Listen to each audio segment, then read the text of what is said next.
Welcome to Silent Queen's Calling. Now, let's get into the story. My husband and his 26-year-old girlfriend were slow dancing in our kitchen on a Tuesday night. The good wine open on the counter, her head resting on his shoulder, while I stood outside the locked door in November sleet with nothing but my cardigan and the encrypted phone I'd carried for 11 years without ever needing to use it. Nathaniel had changed the garage code that morning. He thought I hadn't noticed. He was wrong about a lot of things. He pressed his lips to Brooke's temple and whispered something that made her laugh, and I watched them through the glass panel beside the door. The one he always said he wanted to replace because it was a security risk, and I felt something inside me go completely, utterly still, not numb. Still. The way a lake goes still right before it freezes solid all the way down. I had the phone in my coat pocket. I had had it since before we met. I turned away from the window and walked back to my car. Chapter 1. The Lock. The sleet had started around 9. It wasn't dramatic. No thunder, no lightning. Just a gray curtain of freezing mist that had been falling since sundown, coating the driveway stones and the ornamental hedges and the roof of Nathaniel's beloved, restored 1967 Ford Mustang with a thin skin of ice. Earlier that evening, Vivian Hartwell Cross, which was the name I had lived under for 7 years of marriage to Nathaniel Cross, had been sitting at the kitchen island, reviewing the household accounts.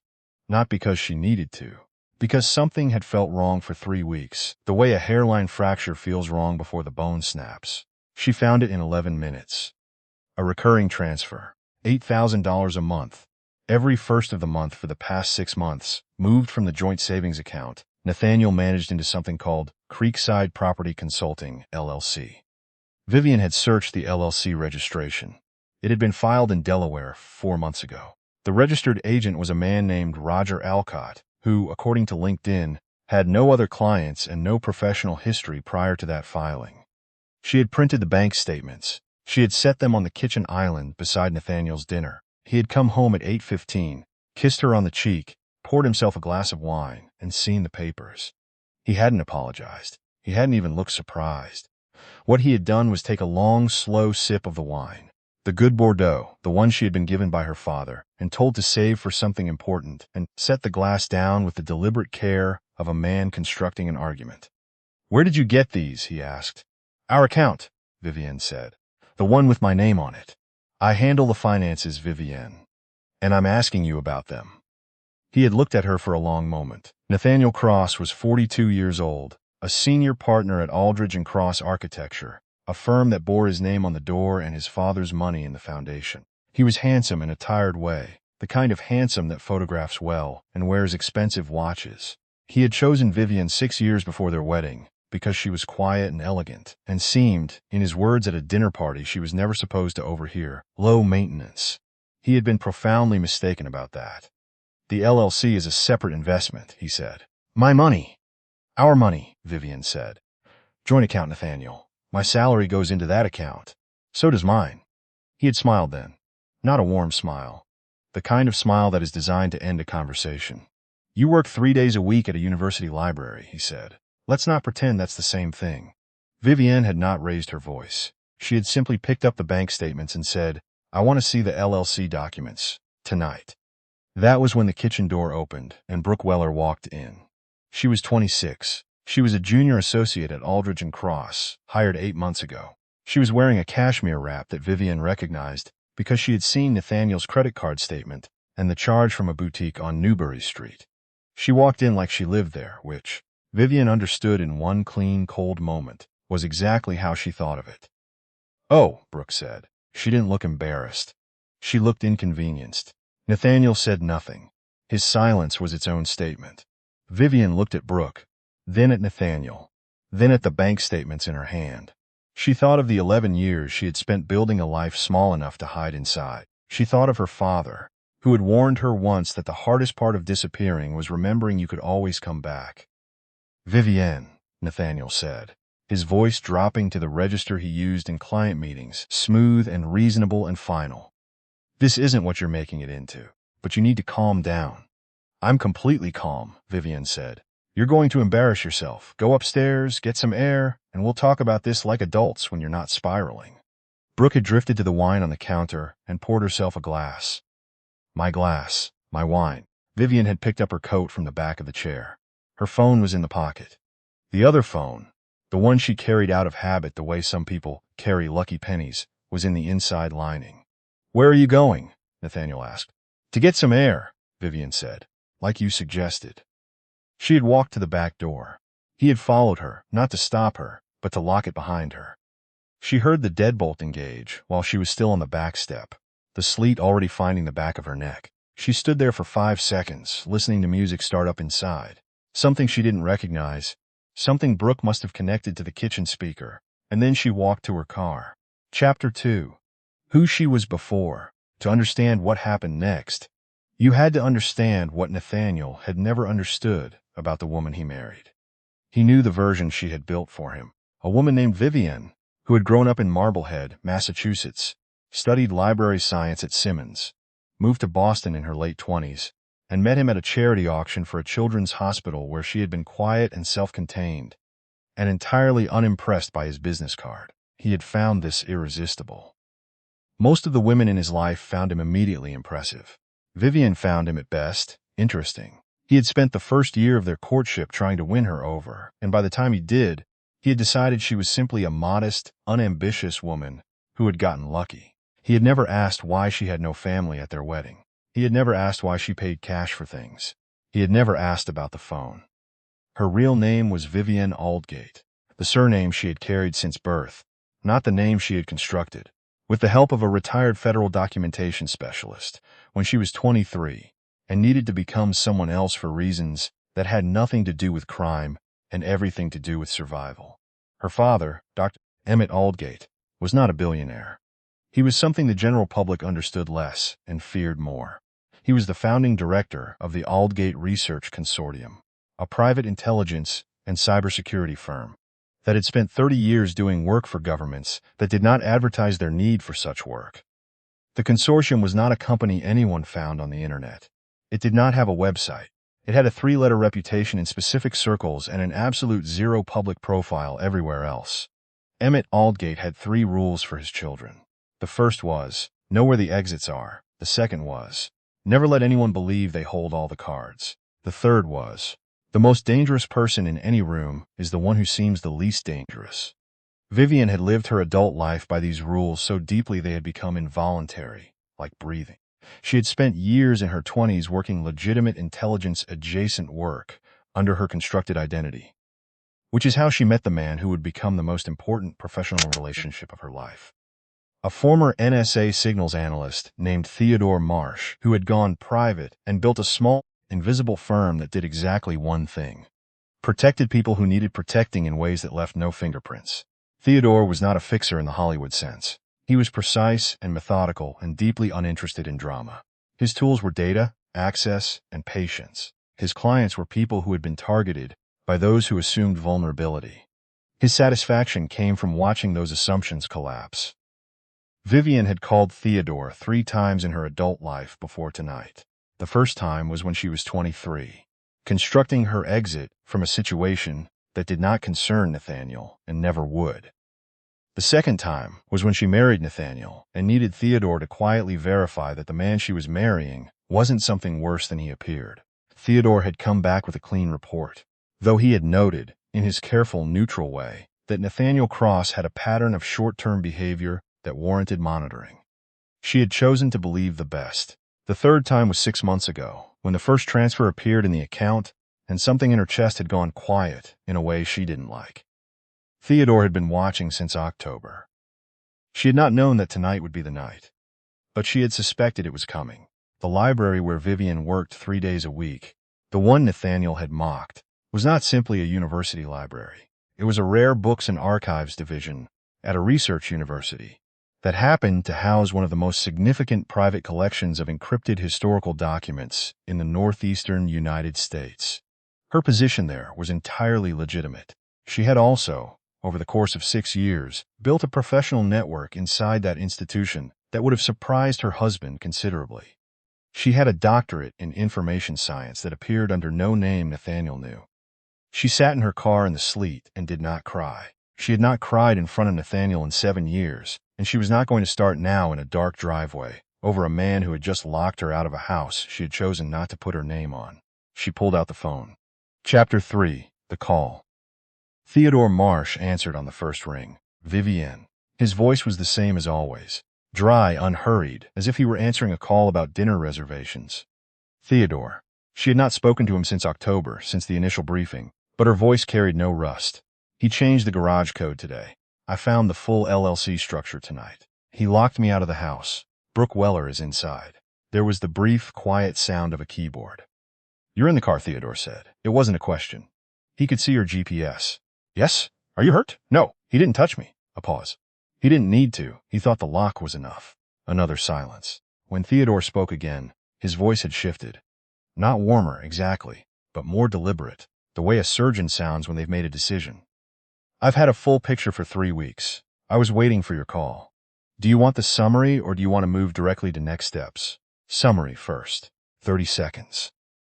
Creekside Property Consulting LLC is a pass-through. The $8,000 a month has been funneling into a renovation account for a condominium on Commonwealth Avenue registered in Brooke Weller's name. Nathaniel made the down payment in March using funds diverted from 2 Aldridge and Cross client escrow accounts. Total misappropriated. $412,000 over 14 months. I have the wire transfers, the account access logs, and 3 months of communications between him and Weller that make the arrangement explicit. Vivienne absorbed this without expression. $412,000. Client escrow accounts. That wasn't a personal failing. That was a federal offense. The firm's clients, she said. 2 of them are municipal contracts, which makes it a matter of public record once it's reported. Theodore paused. He did this carelessly, Vivienne. He believed no one was looking. He believed I wasn't looking, she said. What about the house? The Weston Road property is deeded jointly. You have equal standing. He cannot remove you, and he cannot sell without your signature. Vivienne looked at the back door of the house. The kitchen light was on. She could see the shadow of movement through the glass. I want to move to next steps, she said. Before I do, Theodore said, I want to confirm your parameters. We have options ranging from contained personal resolution to full professional and legal liquidation. Once I engage the outer boundary protocols, it becomes very difficult to dial back. I understand. He put client funds at risk. 2 municipal accounts. That's not a private matter, Vivienne. That becomes public. I know. Your name stays entirely separate. The Aldgate connection stays entirely separate.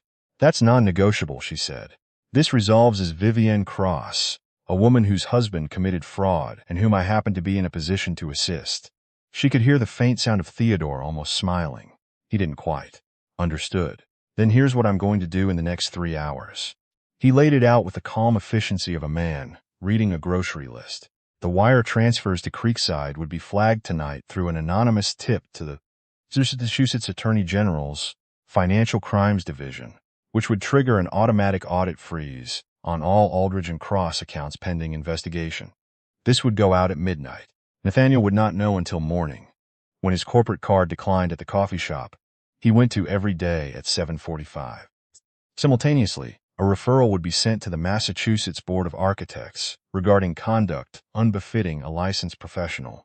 Theodore had the documentation for this separately, drawn from a pattern of billing irregularities going back 22 months. The condominium on Commonwealth Avenue, currently titled in Brooke Weller's name using fraudulently obtained funds, would have a lien filed against it by morning. Brooke's own accounts, to the extent they had received transfers from the Creekside LLC, would be flagged as part of the fraud investigation. Her employment?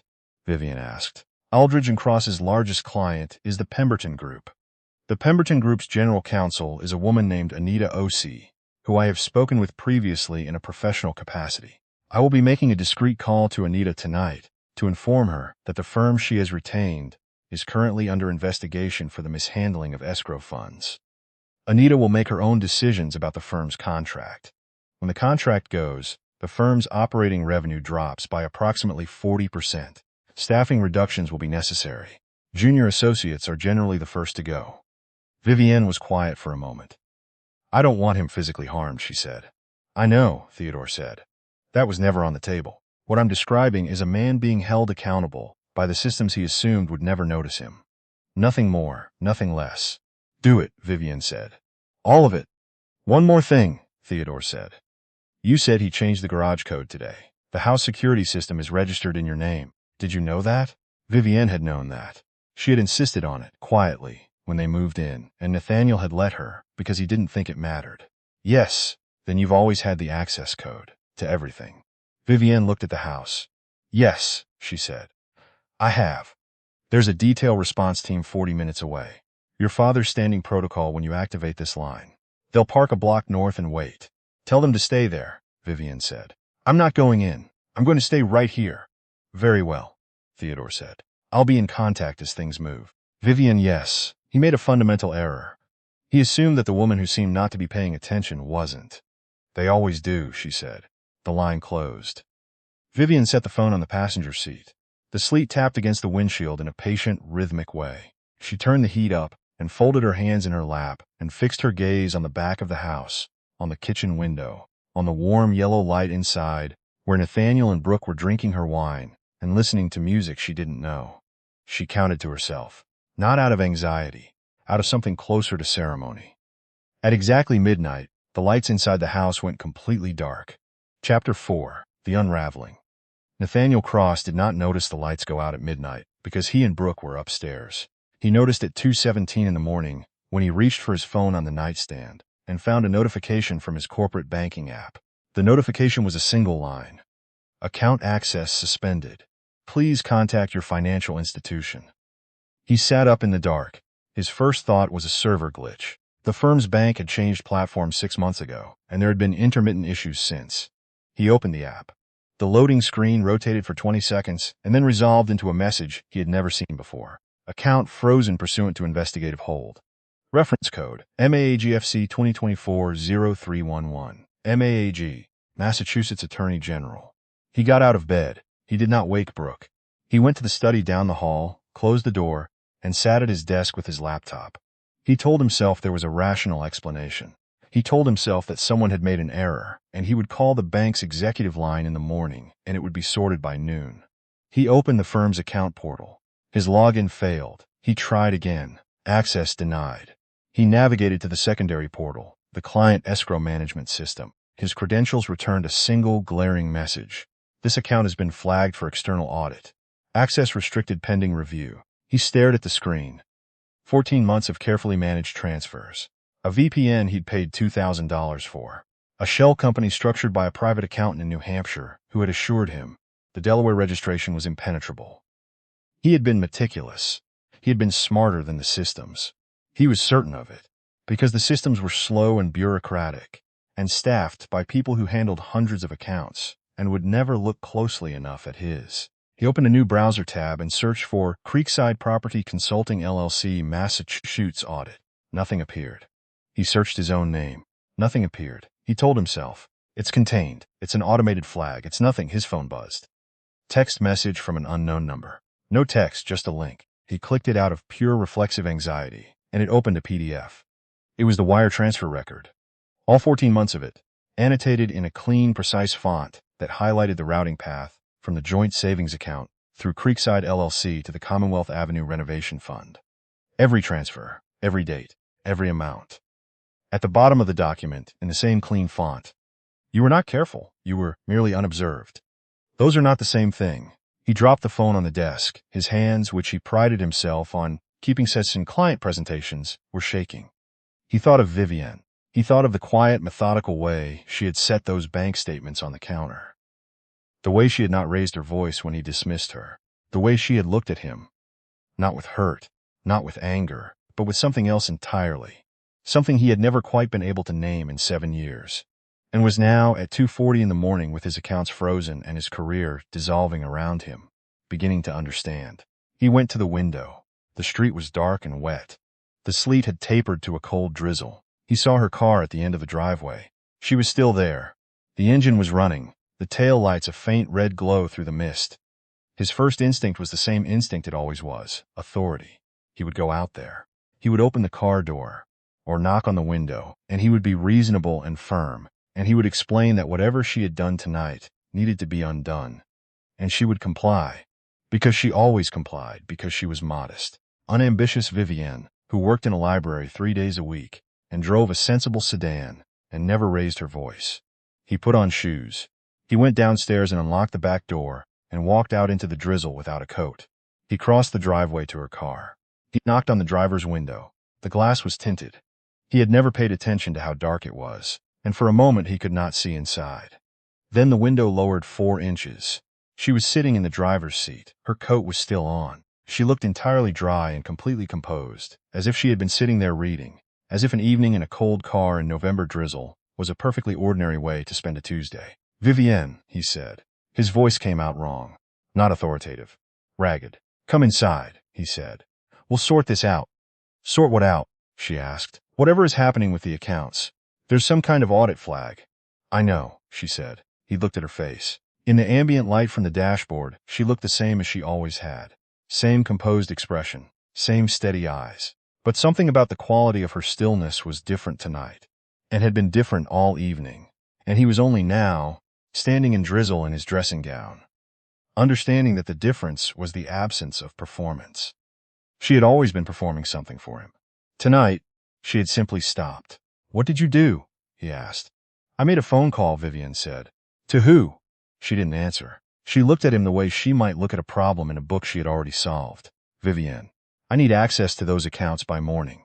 I have payroll on Friday. There are people depending on.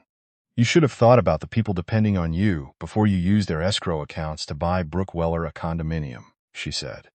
The words landed like a door closing. It's more complicated than." "It really isn't," she said. He gripped the edge of the window frame.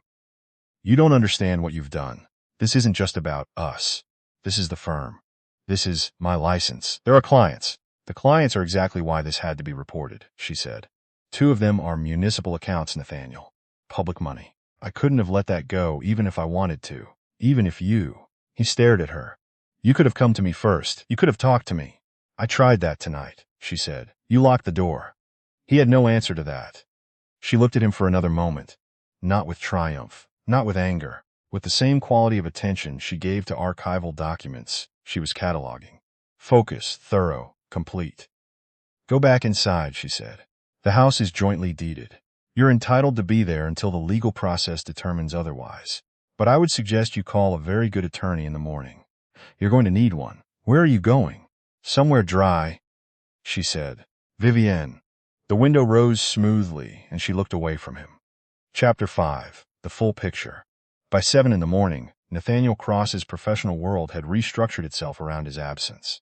The Pemberton Group's general counsel had sent an email to Aldridge and Cross's managing partner at 11 the previous night, citing concerns about the firm's financial oversight and requesting a hold on all active project disbursements, pending clarity on the audit reports that had apparently begun circulating in municipal contractor circles. The managing partner, a 68-year-old man named Howard Aldridge, who had co-founded the firm with Nathaniel's father, had seen the email at 6:15 and had sent Nathaniel a text consisting of 4 words: "Call me.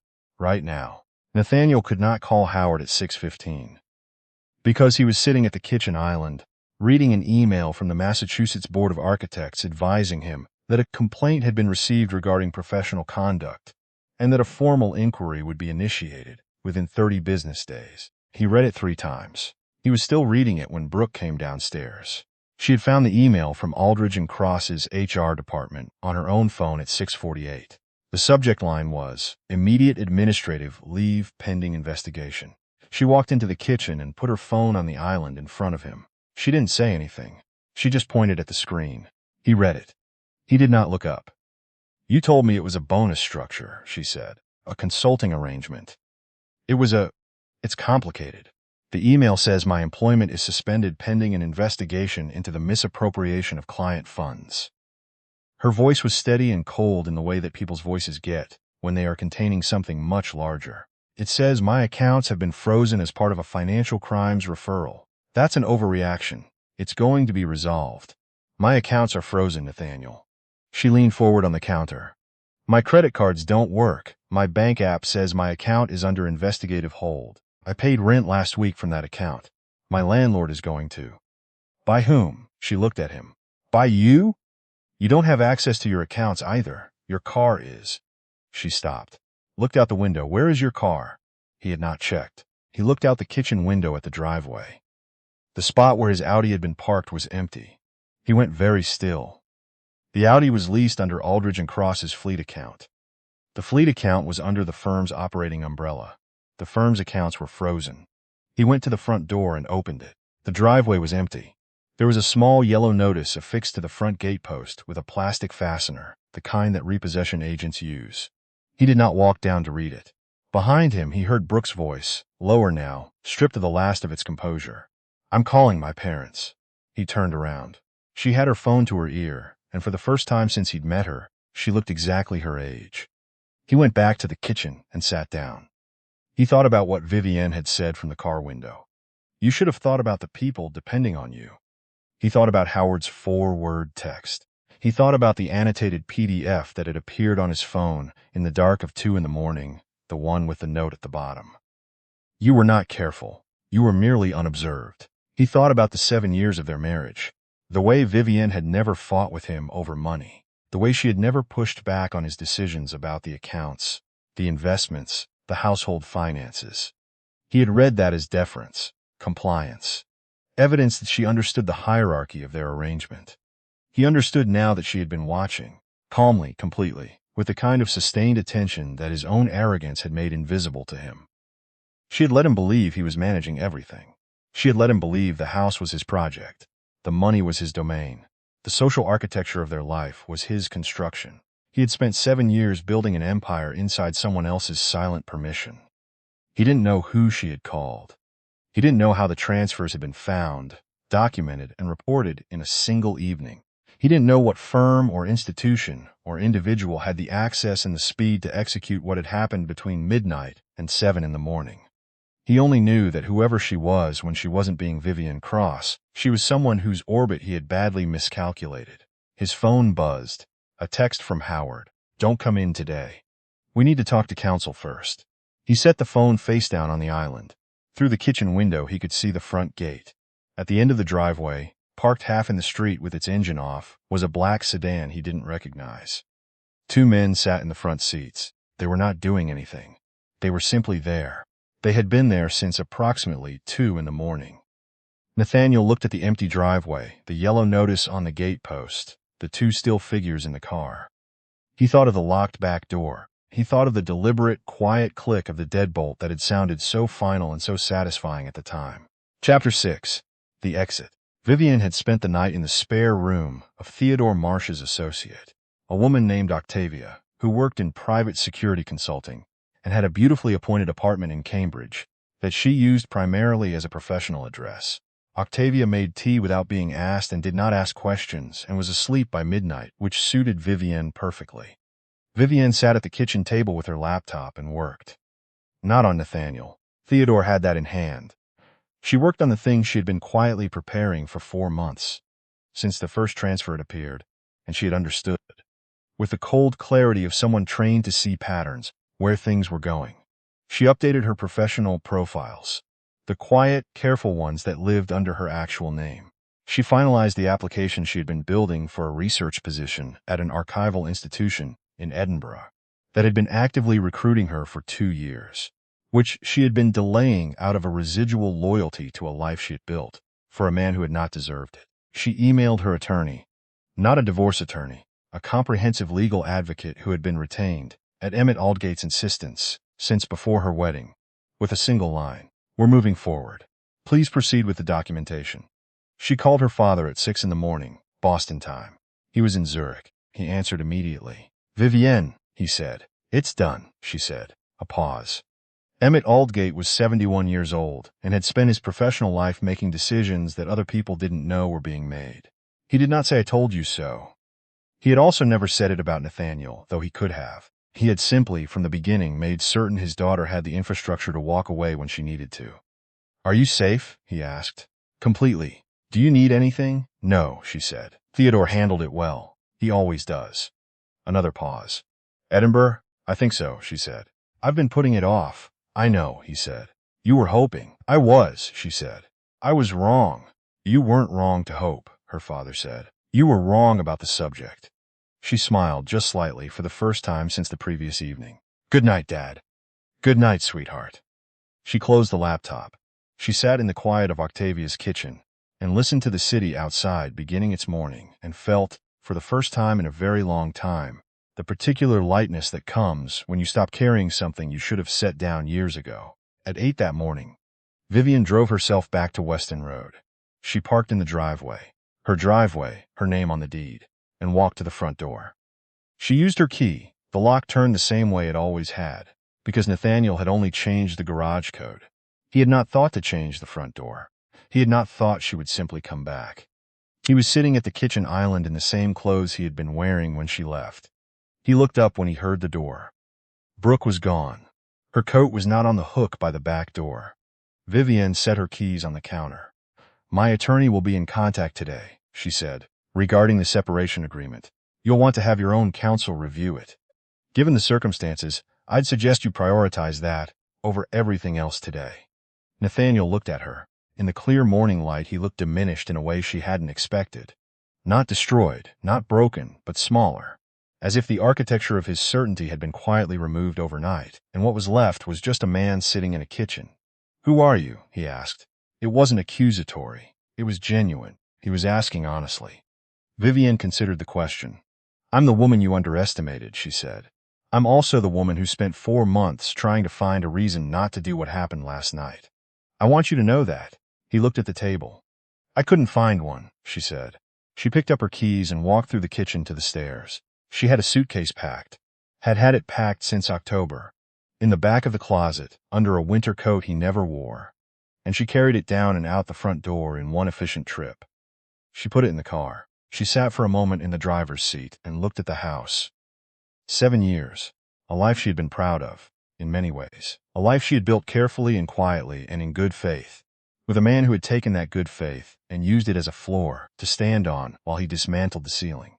She started the engine. The 2 men in the black sedan at the gate pulled smoothly into traffic ahead of her, clearing the road the way they always did when she left a location, which Nathaniel had never known, which he had never had reason to know, which was exactly how her father had always intended it. Vivian Cross merged onto the main road and accelerated north, toward Cambridge, toward Octavia's kitchen, and a good cup of tea and a flight she needed to book to Edinburgh. The woman who had seemed not to be paying attention drove away through the clear November morning. She'd been paying attention to every single thing. The people who underestimate silence have always been the most surprised by what it carries.